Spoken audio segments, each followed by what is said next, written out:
All right, good evening, everyone. I'm going to call us back into session. Just a couple of quick announcements regarding the technical difficulties we just experienced that have now been resolved. So tonight we'll be on Channel 6, not Channel 99. And then also to let everybody know there's a community media celebration tomorrow over at NACAM. You can go over there and learn about what they do and so forth. So I'd like to begin, as I said, we're returning now to public session. We'll begin with the Pledge of Allegiance. Everybody please rise.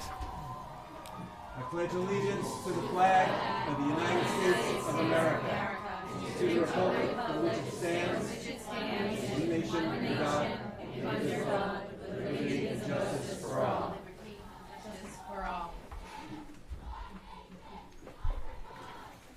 All right.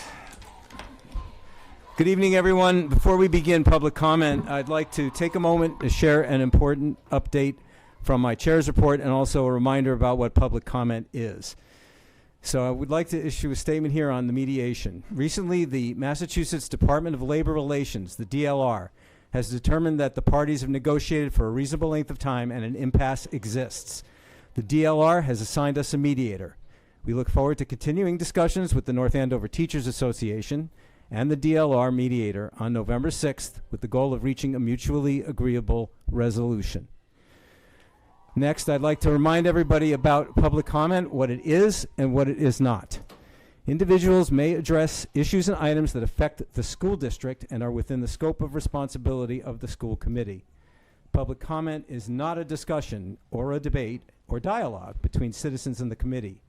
It is a citizen's opportunity to express their opinion on issues of school committee business. Any citizen that wishes to speak tonight shall identify themselves by name and address, including city or town, and speakers are asked to limit their remarks to 3 minutes. Further, by our policy, overall we have 15 to 25 minutes maximum per our existing policy. So I'd encourage everyone to be mindful of that when you speak. Finally, a group of citizens that appears at a meeting such as this to express favor for or opposition to a particular agenda item should designate one member of the group as a spokesperson to be heard on the topic. Other members of the group may be heard if they feel that they can contribute additional information regarding that topic. So we'll have someone keeping time. Okay. Sure. Okay. Mr. McDevitt, you'll keep time then? Sure. Okay, very good. Do we have anyone for public comment? If you are, please, certainly, please approach the microphone. There's a microphone over there. State your name and address, please. My name is Sean Quinn, 495 Main Street, North Andover. I'm a middle school teacher. Thank you. My name is Sean Quinn. I've been a teacher here in North Andover since 2009. When I tell people I'm a middle school teacher, they usually respond with, "Wow, that's a tough job." When I tell them I teach middle school math, they respond, "Wow, that's a really tough job." We continue with this conversation for a couple minutes, and then we go on to something else. For this person, it's a 2-minute conversation about how tough they think my job was. For me, it has been 23 years of dedication and hard work for each and every student. And I'm telling you, with every year, there are more and more things to put on our plates. More map testing, more SEL, more facing history. The list is very long. But I don't do this because I have to. I do it because I want to and I need to. That person I was speaking to had no idea what we deal with on a day-to-day basis. They would deal with kids coming from broken homes and many even homeless. They would deal with kids who haven't eaten since yesterday's lunch or have been in and out of home in hospitals due to medical or mental illness. At any one point during the day, we could be dealing with a student in crisis, and it's real. But we don't get to hide or take a walk. We have to deal with this crisis in front of 20 to 25 other students. This person didn't realize that all these things go on in my day. You know what? He didn't have to. School committee, do you realize these things happen during our day?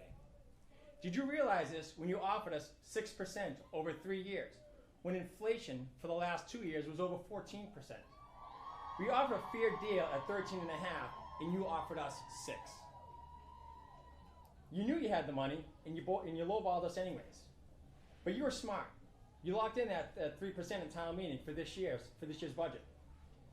So to try to recoup some of our losses, we're now offering a 4-year contract, allowing you to spread out some of that cost and allow you to budget.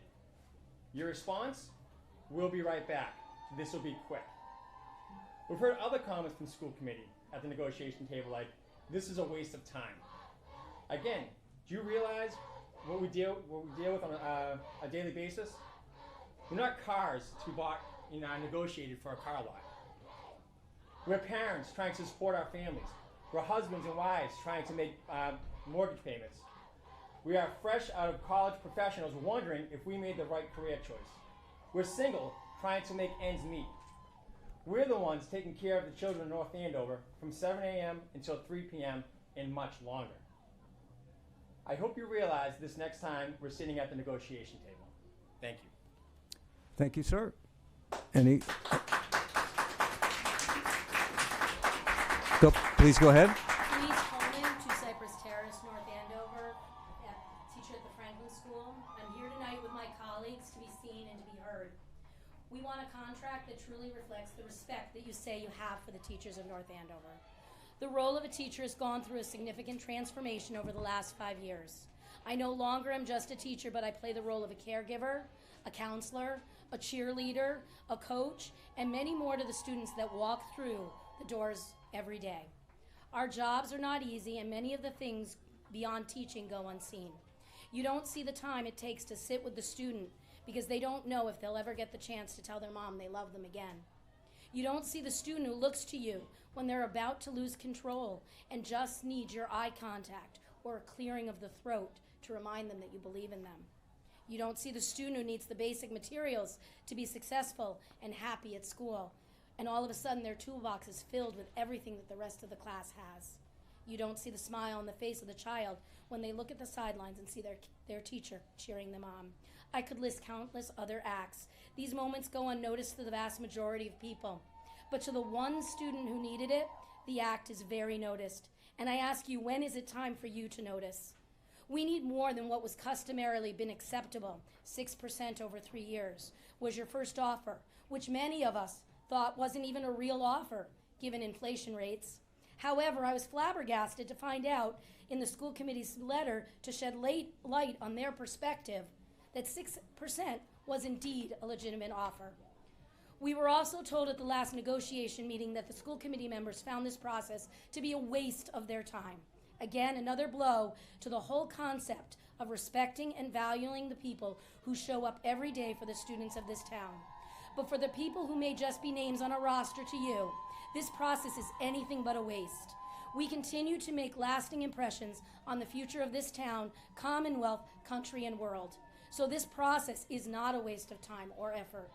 We live in a tumultuous time right now, and we need to keep a focus on raising kind, articulate, and engaged human beings. I know that teachers play a huge role in this process, and we demand that you show us the respect that we deserve. We need more from you so we can continue to do the work that we do every day without worrying about securing a second and in some cases third job. We need more from you so we can attract the best teachers to come and work alongside us. It is time to do more than just say how much you respect us. It's time to show us.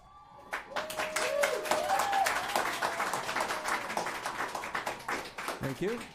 I'm Kelly Roach, 2 Cypress Terrace. I am a teacher in North Andover Elementary School, 5th grade. I've been a teacher here for 20 years. Pam Lathrop hired me. I just wanted to come up here. Someone asked me the other day, what does this contract mean to you? And I said, well, for me personally, it means that as I'm at the latter half of my career, heading for retirement in a few, it means maybe I don't have to get a 4th job to help me get to retirement, because right now I have 3. Maybe it means that, I can spend more time with my family instead of getting that 4th job to pad my retirement because I need to. And then I said to myself, it also means something for me as a teacher. When I think about my fellow teachers and the younger teachers and the new educators that are coming in, and how, you know, having a work-life balance is not an option for most of teachers. We come in early, we stay late, we spend our own money, we work 2, 3, 4 jobs. God forbid you're a single parent, and all of our new teachers run out the door tutoring and then come back and do more work. So this contract means not just for me, but for all our teachers coming in. And this contract should mean something for you as well, because you want to attract teachers who want to come here. But let me tell you something. Kids today, adult kids, coming out of college, what do you hear coming out of their mouths? We want a work-life balance. I have a 30-year-old and a 34-year-old, and they want a work-life balance. And I tell them, don't teach, because you won't get it. Because you'll be too busy working 2, 3, 4 jobs to make ends meet every day.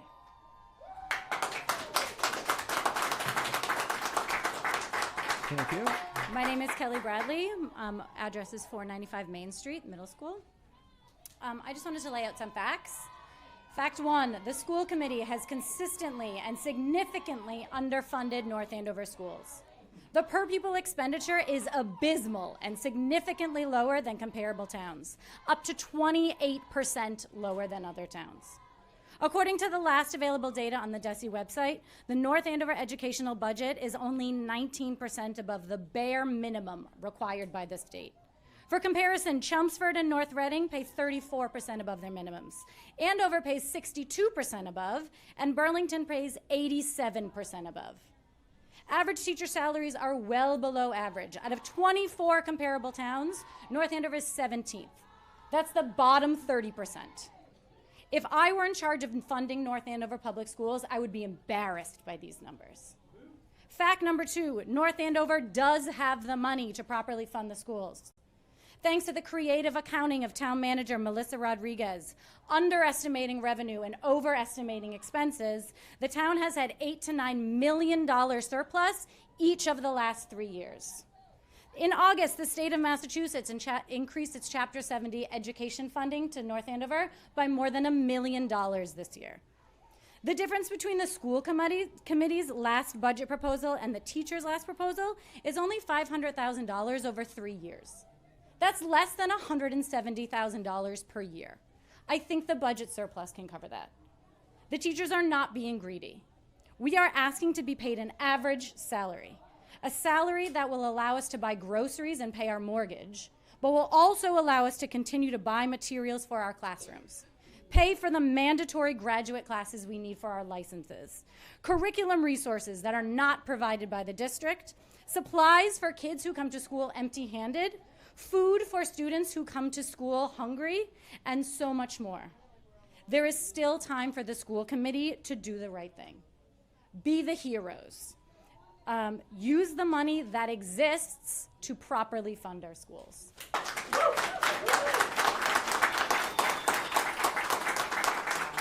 Thank you. My name is Andrea Liakis. My address is 28A Witham Street in Gloucester. I have been teaching chorus at NAMS since 2008. During my career in North Andover, I have built relationships with thousands of students and their families. While teaching here, I have earned my master's degree in accordance with the requirements to maintain my teaching license. I earned my CAGS in administration so that I could move over a salary column. I am highly qualified and underpaid. I consider myself incredibly fortunate to work with some of the most amazing colleagues, dare I say the best. Teaching is not a volunteer position, nor is it a hobby business. I commute from Gloucester every single day and arrive at least an hour before my contract, every day. I am after school almost every day working on some sort of after-school activity with my students. I am not the only teacher with a commute, a family, student loans, or a mortgage. I'm definitely not the only one who is putting in time outside of our contract. I have taken hundreds of students to sing at Red Sox games, Celtics games, Providence Bruins games in Providence, and to participate at events at the Songus Arena. Each of these events is on my own time, as are the rehearsals to prepare. Since 2008, I have held at least 70 concerts in the evening, in addition to my 2 contracted nights per year. I purchase my own school supplies, my curriculum materials, supplies for my students, and clothing for them. I do all of these things and more, as do my colleagues, because it's what is best for the students. I expect my children's teachers to do what is best for them. I plan to continue doing what is best for my current and future students, even if it means giving up my time or opening my wallet. I expect the best effort from myself, my students, my colleagues, and my children. I only wish that this school committee would demonstrate their best efforts to do what is fair for the teachers and not just good enough. Because in my classroom, good enough isn't. I am concluding with a Taylor Swift reference because she's hot right now and I'm a music teacher.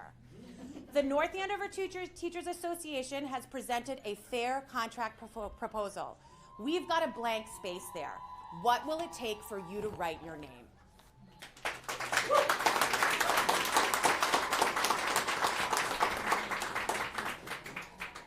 Thank you. Thank you for listening. Welcome. Yep. My name is Tony Delmonico. I live at 39 Kimball Road in Amesbury, Massachusetts.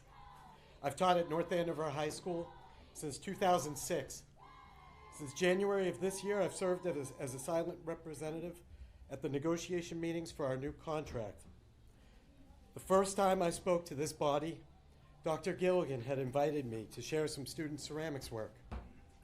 Grasping an overfilled cardboard box of delicate sculptures, I stumbled into this very room. Could I possibly convey the entirety of events, one-on-one conversations, trials, and little victories my students and I had shared during the creation of these works? Once fumbling through my presentation, I was elated by the subsequent reception I had received. One member said, "It's great to see students relating their art to their own experiences." A few others remarks too, and another person shared, "This is certainly not the high school art experience I had. It was then that I had felt seen and valued as an educator." That night, the committee members gave me the support that every teacher deserves to have from their leaders. Tonight, when I walk into the same room, I feel differently. What I now know, after having sat through all those hours of negotiation meetings, is that while my students and I are still making art, the school committee before us has yet to bring something of equal value to the table. Is this committee willing to compensate teachers for the cultivating the student victories it so values? The teachers of North Andover are willing to put their work on this table. Are you? Thank you. Thank you.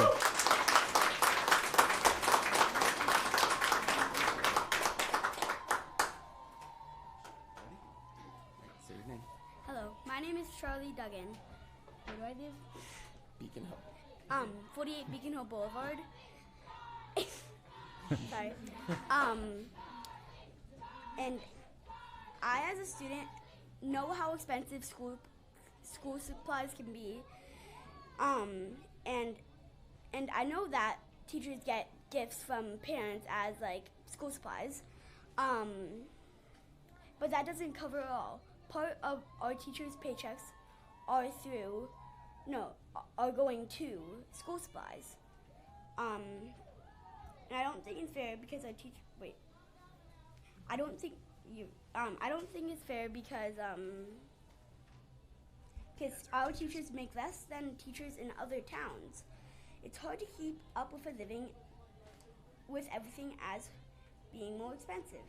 Investing in teachers will make North Andover a better place for the future.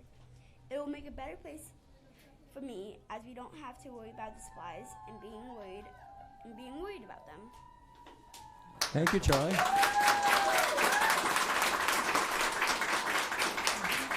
So, I'm Tom Duggan, Beacon Hill Boulevard.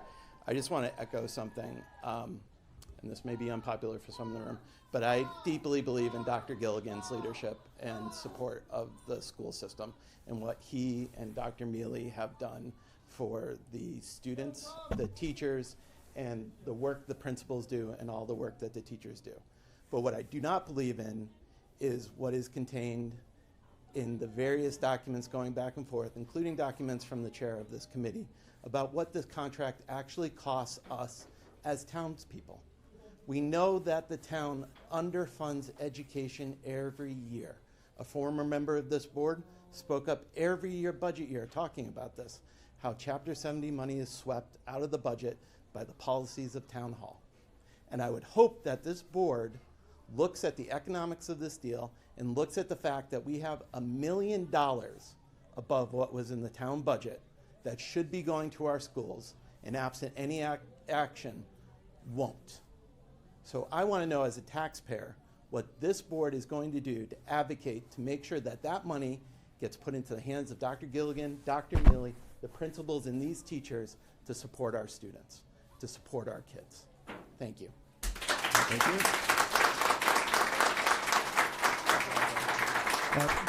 Pause 1 second, please. Where are we on the total time? Probably about 20 minutes. We're 20 minutes in? About 20. All right, so about 5 minutes left, folks. Hi, my name is Sarah Tompkins. I live at 175 Main Street. I'm a proud towns member of North Andover and a teacher at North Andover Middle School. Education is a right, and so is a living wage for teachers. In your current role as school committee members, you earn 19% above the average of other school committee members by taking on this role. We're asking for average.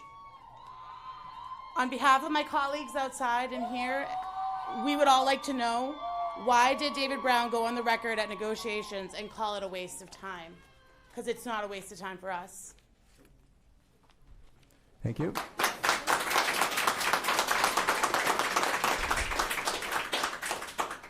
Hi, my name is Ann Oklavikas. I've been a teacher here at North Andover Middle School at 495 Main Street since 1996. And I have always been proud to be a part of this district. But right now, I'm not. I'm not. And I'm going to be short, and I'm going to be sweet, and I'm going to be from the heart. My passion is to make a better future for your children and the society we live in. This is a team effort. We all need a living wage. The future depends on the children. The children need us, and we need you to support us in order to make a positive impact for the future. I've spent my own money and time to be a better teacher and learner. Learning is a passion for life, liberty, and freedom. It's something the children desperately need to make a positive difference for their future. Please endorse your children, grandchildren, and future generations to make an impact that will make positive changes. And I'm going to end on this note. Anger gets us nowhere. It's a time waster. Please stop wasting irreplaceable moments not caring to support what is so desperately needed. Thank you. Thank you.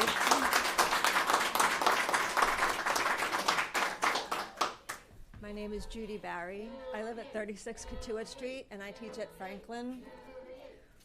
We, all of them, all of us, work so hard for these children of North Andover, all of them. Why don't you think we are worth it? Thank you. Thank you.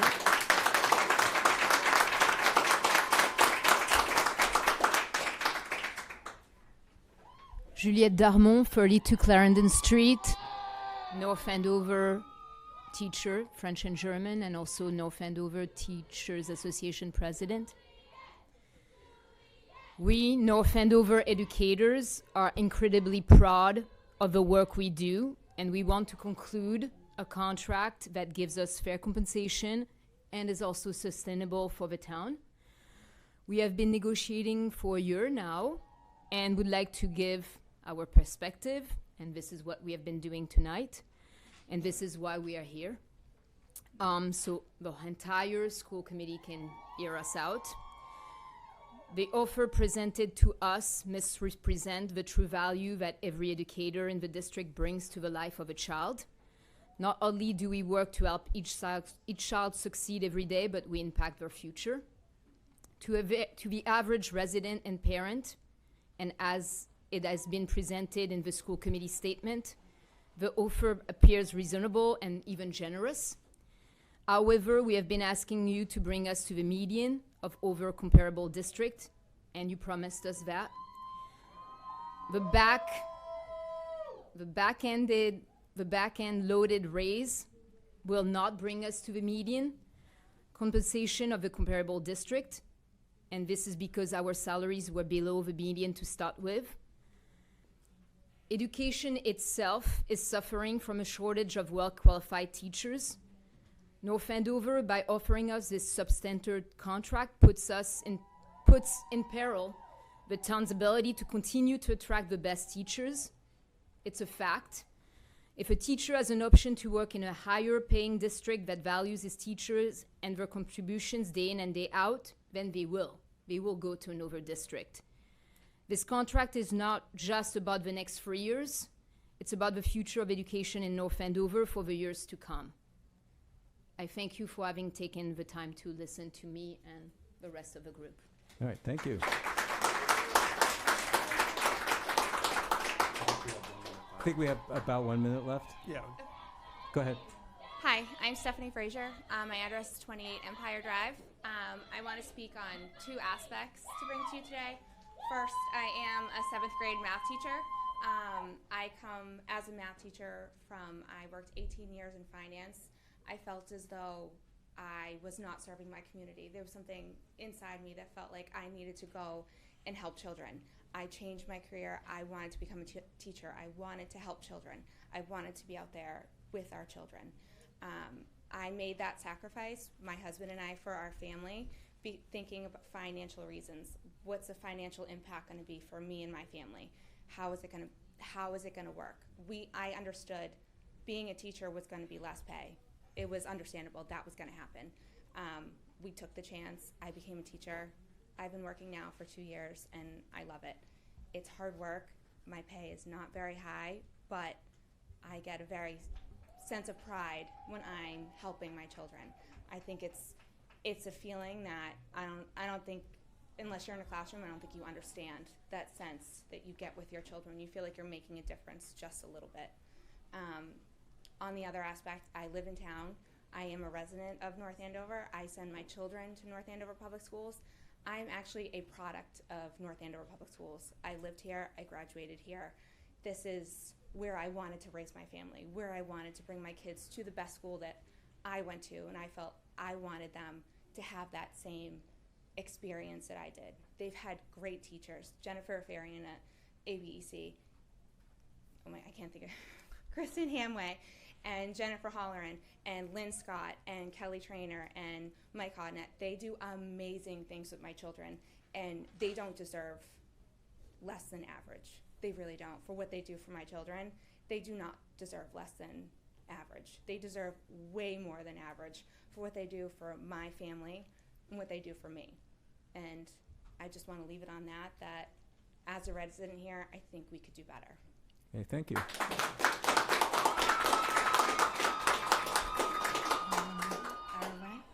I'm Allison Garrett. I live at 15 Lakeview Avenue, Middleton.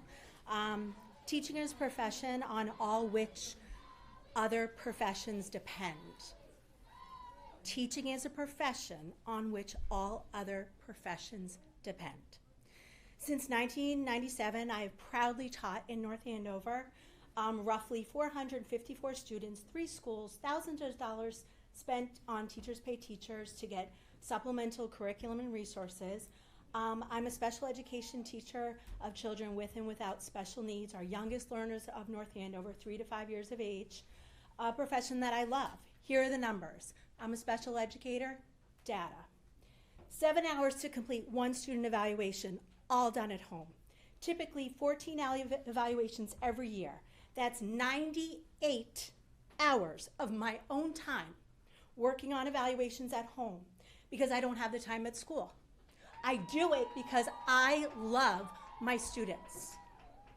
That doesn't include time learning new curriculum, writing progress reports for up to 14 students who each have 6 to 8 objectives each. That's twice a year. That's between 84 and 112 objectives reported on in February and June. Those objectives are to learn curriculum, learn socially appropriate behavior, learn the raised values of North Andover that we all strive to hold. In schools and out, it's my responsibility that my students meet these objectives within the 1 year of their period. 1 year. That's a lot of pressure. but I do it because I love my students and I love my administration. I truly mean that from the bottom of my heart. The administration is what keeps me in North Andover.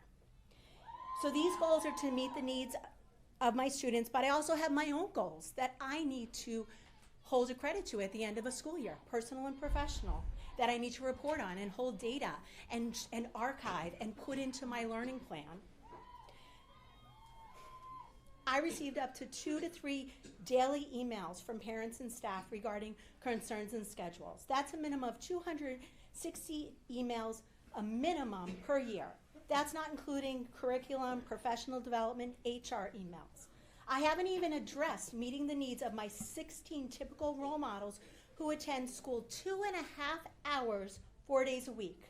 I only hope that they pass the rigorous demands of the kindergarten screening at the end of their preschool year, where they need to know their address, their phone number, recite the alphabet accurately, know how to share, know how to take turns, demonstrate phonemic awareness. That's a minimum. All while learning coping skills to be emotionally regulated. Below average pay for average teachers? Really? Again, teaching is the profession on which all other professions depend. Your job, your job, your job, your job, your job, your job, your job, your job. Thank you. Sorry, are we at 25 minutes? We're about 25, yeah. Okay, we'll accept one more and then we'll have to stop because we have a lot of business to conduct tonight. No, I respectfully, this arbitrary 25 minutes, we've been patiently waiting. Sir, it's in our policy. It's been published. I appreciate that, I do. But we have people who want to speak up. We have parents here. We have other teachers. Right? I appreciate that 25 arbitrary minutes. I do. Right? But I do appreciate if we could have our stats. I'm gonna have to stick to our policy. I'm obligated to do that. So you may speak, and then we'll have to be done. We have a lot of business tonight. We have to get to.